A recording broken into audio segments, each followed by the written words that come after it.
يا أيها الناس اعبدوا ربكم الذي خلقكم والذين من قبلكم لعلكم تتقون الذي جعل لكم الأرض فراشا والسماء بناء وأنزل من السماء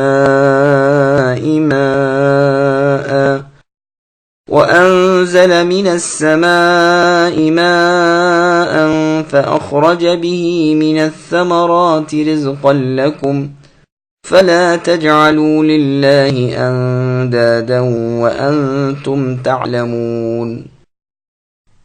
اے لوگو، اپنے اس رب کی عبادت کرو جنہوں نے تمہیں اور تم سے پہلے کے سب کو پیدا کیا، یہی تمہارا بچاؤ ہے۔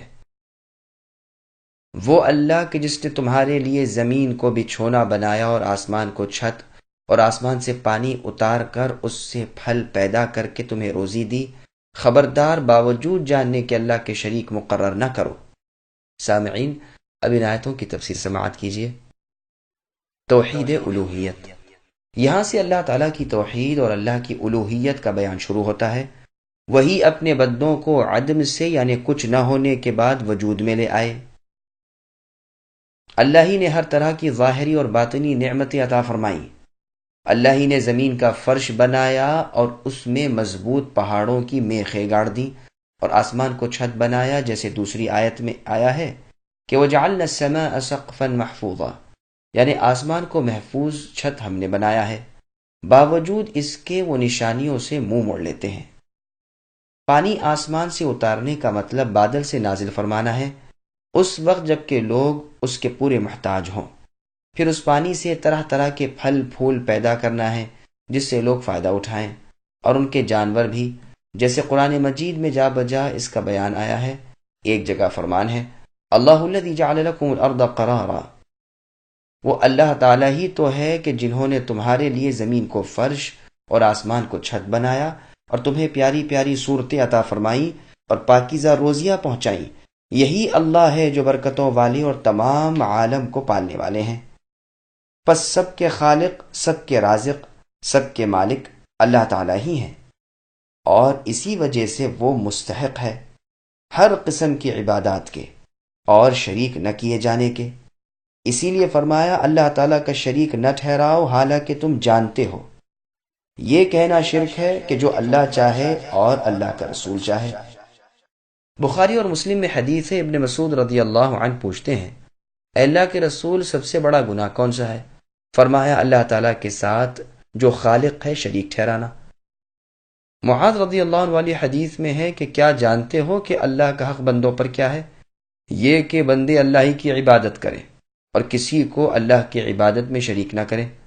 دوسری حدیث میں بخاری کی ہے کہ تم میں سے کوئی یہ نہ کہے کہ جو اللہ چاہے اور فلاں چاہے، بلکہ یوں کہے کہ جو کچھ اللہ اکیلے چاہیں۔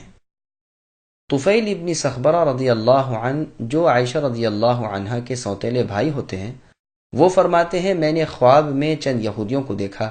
میں نے ان سے پوچھا تم کون ہو؟ انہوں نے کہا ہم یہود ہیں۔ میں نے کہا افسوس، تم میں بڑی خرابی ہے کہ تم عزیر علیہ السلام کو اللہ کا بیٹا کہتے ہو۔ انہوں نے کہا تم بھی اچھے لوگ ہو، یعنی اصحاب محمد، لیکن افسوس تم کہتے ہو جو اللہ چاہے اور محمد صلی اللہ علیہ وسلم چاہیں۔ پھر میں نصرانیوں کی جماعت کے پاس گیا اور ان سے بھی اسی طرح پوچھا، انہوں نے بھی یہی جواب دیا۔ میں نے ان سے کہا افسوس، تم بھی مسیح یعنی عیسیٰ علیہ السلام کو اللہ کا بیٹا جانتے ہو۔ انہوں نے بھی یہی جواب دیا۔ میں نے صبح اپنے اس خواب کا ذکر کچھ لوگوں سے کیا، پھر رسول صلی اللہ علیہ وسلم کی خدمت میں حاضر ہو کر آپ سے بھی واقعہ بیان کیا۔ رسول اللہ نے پوچھا کیا کسی اور سے بھی تم نے اس کا ذکر کیا ہے؟ میں نے کہا ہاں۔ رسول اللہ اب کھڑے ہو گئے اور اللہ تعالیٰ کی حمد و ثنا بیان کی اور فرمایا، طفیل نے ایک خواب دیکھا اور تم میں سے بعض سے بیان بھی کیا۔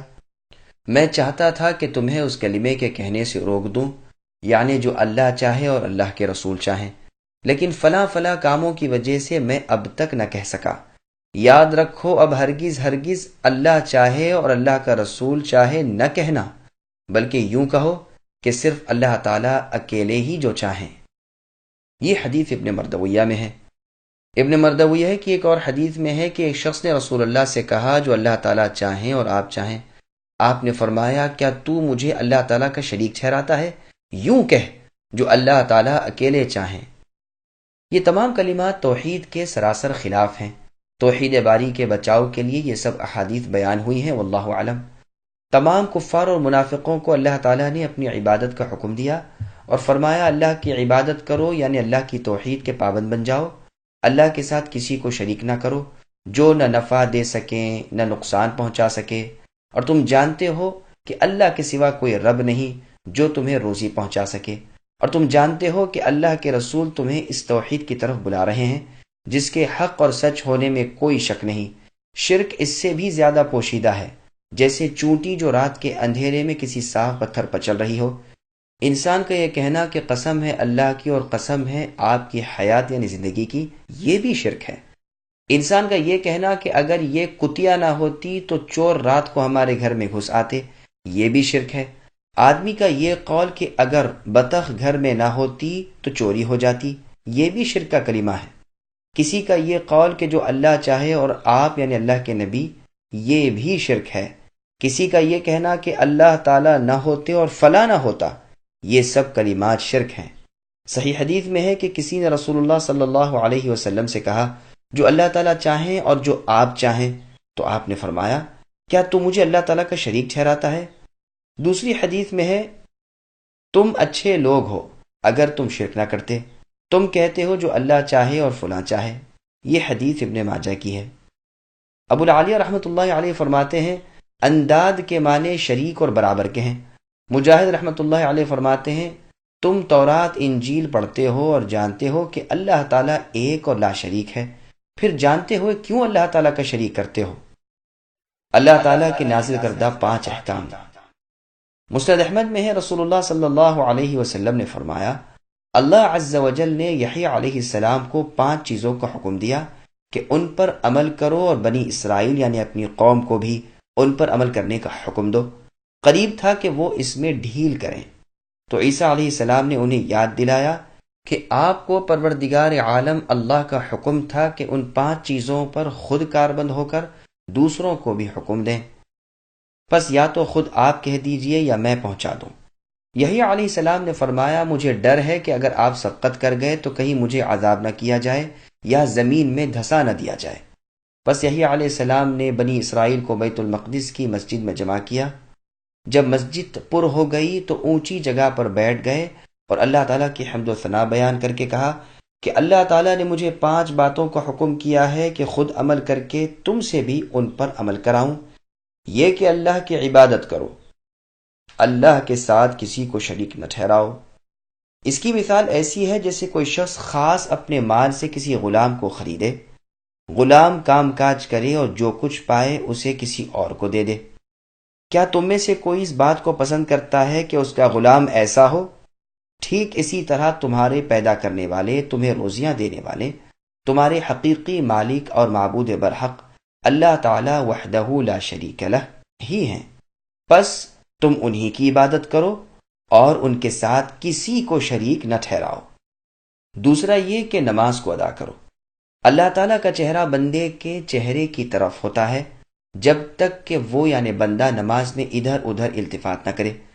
جب تم نماز میں ہو تو خبردار ادھر ادھر التفات نہ کرنا، یعنی ادھر ادھر نہ دیکھنا۔ تیسرا یہ کہ روزے رکھا کرو۔ اس کی مثال ایسی ہے جیسے کسی شخص کے پاس مشک کی تھیلی بھری ہوئی ہو جس سے اس کے تمام ساتھیوں کے دماغ معطر ہیں۔ یاد رکھو روزے دار کے منہ کی خوشبو اللہ تعالیٰ کو مشک کی خوشبو سے بھی زیادہ پسند ہے۔ چوتھا یہ کہ صدقہ دیتے رہا کرو۔ اس کی مثال ایسی ہے جیسے کسی شخص کو دشمنوں نے قید کر لیا اور گردن کے ساتھ اس کے ہاتھ باندھ دیے گئے اور گردن مارنے کے لیے چلے، تو وہ کہنے لگا کہ تم مجھ سے فدیہ لے لو اور مجھے چھوڑ دو، چنانچہ جو کچھ تھا کم زیادہ دے کر اپنی جان چھڑا لی۔ اور 5واں حکم یہ ہے کہ اس کی مثال اس شخص کی طرح ہے جس کے پیچھے تیزی کے ساتھ دشمن دوڑتا آتا ہے اور وہ ایک مضبوط قلعے میں گھس جاتا ہے اور وہاں امن و امان پا لیتا ہے۔ اسی طرح اللہ تعالیٰ کے ذکر کے وقت شیطان سے بچا ہوا ہوتا ہے۔ یہ فرما کر رسول اللہ صلی اللہ علیہ وسلم نے فرمایا اب میں بھی تمہیں 5 باتوں کا حکم کرتا ہوں جن کا حکم اللہ تعالیٰ نے مجھے دیا ہے۔ مسلمانوں کی جماعت کو لازم پکڑے رہنا، اللہ اور اس کے رسول صلی اللہ علیہ وسلم اور مسلمان حاکم وقت کے احکام سننا اور ماننا، ہجرت کرنا اور جہاد کرنا۔ جو شخص جماعت سے ایک بالشت بھر نکل گیا، اس نے اسلام کے پٹے کو اپنے گلے سے اتار پھینکا۔ ہاں، یہ اور بات ہے کہ رجوع کر لے۔ جو شخص جاہلیت کی پکارے وہ جہنم کا کوڑا کرکٹ ہے۔ لوگوں نے کہا اللہ کے رسول، اگرچہ وہ روزے دار اور نمازی ہو؟ فرمایا اگرچہ نماز پڑھتا ہو اور روزے رکھتا ہو اور اپنے آپ کو مسلمان سمجھتا ہو، مسلمانوں کو ان کے ان ناموں کے ساتھ پکارتے رہو جو خود اللہ تعالیٰ نے رکھے ہیں، یعنی مسلمین، مؤمنین اور عباد اللہ، یعنی فرما بردار، ایمان لانے والے اور اللہ کے بندے۔ یہ حدیث مسند احمد وغیرہ میں ہے۔ ضروری وضاحت: جماعت کے ساتھ رہنے سے مراد ہرگز بھی موجودہ دور میں کفار و مشرکین کے تحت رجسٹرڈ ہونے والی کاغذی جماعتوں کے ساتھ وابستگی مراد نہیں ہے، بلکہ عام صحیح العقیدہ سنت کے متبع مسلمانوں کی جماعت مراد ہے۔ واللہ اعلم۔ اس آیت میں بھی یہی بیان ہے کہ اللہ تعالیٰ ہی نے تمہیں پیدا کیا ہے، وہی اللہ تمہیں روزیہ دیتے ہیں، پس عبادت بھی انہی کی کرو، ان کے ساتھ کسی کو شریک نہ کرو۔ اس آیت سے ثابت ہوتا ہے کہ عبادت میں توحید باری تعالیٰ کا پورا خیال رکھنا چاہیے، کسی اور کی عبادت نہ کرنی چاہیے۔ ہر قسم کی عبادات کے لائق صرف وہی اللہ ہے۔ وجود باری تعالیٰ کے دلائل: رازی وغیرہ نے اللہ تعالیٰ کے وجود پر بھی اس آیت سے استدلال کیا ہے، اور فی الواقع یہ آیت بہت بڑی دلیل ہے اللہ تعالیٰ کے وجود پر، یعنی اللہ تعالیٰ موجود ہیں۔ زمین اور آسمان کی مختلف شکل و صورت، مختلف رنگ، مختلف مزاج اور مختلف نفع کی موجودات، ان میں سے ہر ایک کا نفع والا ہونا اور ان کے خالق کا وجود کا خاص حکمت کا حاصل ہونا، اور اللہ کی عظیم الشان قدرت اور حکمت اور زبردست سطوت اور سلطنت کا ثبوت ہے۔ کسی بدوی سے پوچھا گیا کہ اللہ کے ہونے پر کیا دلیل ہے، تو اس نے کہا یا سبحان اللہ، اللہ کی ذات پاک ہے۔ ان البعر لیدل علی البعیر، بے شک مینگنی سے اونٹ معلوم ہو سکے۔ وان اثر الاقدام لتدل علی المسیر، اور پاؤں کے نشان کو زمین پر دیکھ کر معلوم ہو جائے کہ کوئی آدمی گیا ہے۔ فسماء ذات ابراج، تو کیا برجوں والے آسمان، وارض ذات فجاج، اور راستوں والی زمین، وبحار ذات امواج، اور موجیں مارنے والے سمندر، الا يدل ذلك على وجود اللطیف الخبیر، کیا یہ سب اللہ تعالیٰ باریک بین اور خبردار کے وجود پر دلیل نہیں بن سکتے؟ بے شک بن سکتے ہیں اور دلیل ہیں۔ امام مالک رحمۃ اللہ علیہ سے ہارون رشید نے پوچھا کہ اللہ تعالیٰ کے وجود پر کیا دلیل ہے؟ آپ نے فرمایا زبانوں کا مختلف ہونا، آوازوں کا جدا گانا ہونا، نغموں کا الگ ہونا ثابت کرتا ہے کہ اللہ تعالیٰ ہیں۔ امام شافعی رحمۃ اللہ سے بھی یہی سوال ہوا تو آپ نے جواب دیا کہ توت کے پتے ایک ہی ہیں، ایک ہی ذائقے کے ہیں، کیڑے اور شہد کی مکھی اور گائے، بکریاں، ہرن وغیرہ سب اس کو کھاتے اور چڑھتے چگتے ہیں۔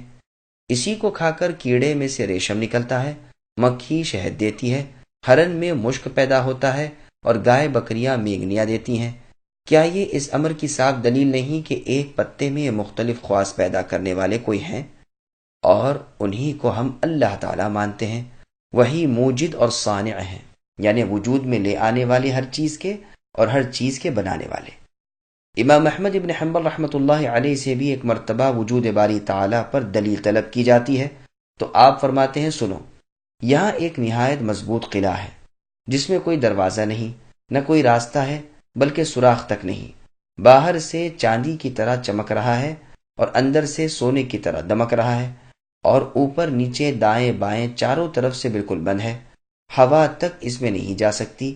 اچانک اس کی ایک دیوار گرتی اور ایک جاندار آنکھوں کانوں والا، بولتا چالتا، خوبصورت شکل اور پیاری بولی والا چلتا پھرتا نکل آتا ہے۔